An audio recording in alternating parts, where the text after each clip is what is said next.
Une colonne de policiers sous les feux des tirs de mortier d'artifice des émeutiers.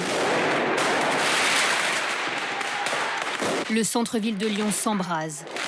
Très vite, des casseurs s'attaquent aux magasins, comme cette supérette. J'étais en bas, moi. Je suis réfugié en bas. Entre les dégradations, la marchandise volée et celle saccagée, les dégâts sont considérables. Ils sont déchaînés sur toutes les vitrines qui sont plus. Et après, ils sont rentrés dans le magasin et ils ont pillé tout ce qu'ils pouvaient prendre. Donc voilà, après de l'état du magasin. Qu'est-ce que vous ressentez là? De l'impuissance. Les vitres venaient juste d'être changées. On venait juste de finir de changer nos vitres. Impossible de continuer l'interview.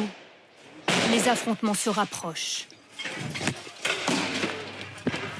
Un peu plus loin, certains jeunes profitent de la situation pour venir piller les magasins pris pour cible un peu plus tôt. Ils sortent, les bras chargés de marchandises. Devant ce supermarché, ceux qui tentent de s'introduire sont empêchés par d'autres. On va pas laisser faire, hein.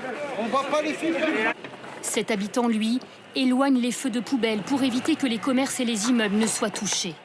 C'est plutôt le chaos, après avec vraiment un déferlement de violence, vraiment de haine. Et c'est complètement inutile, quoi. C'est vraiment écœurant. Et puis beaucoup d'inquiétude dans le quartier. Les incendies se multiplient. Les pompiers sont sollicités de toutes parts. Les émeutiers s'en prennent à ce bureau de poste.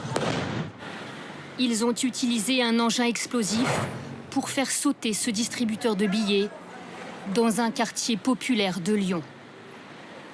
C'est la désolation, puisqu'en fait, on n'a plus de service public.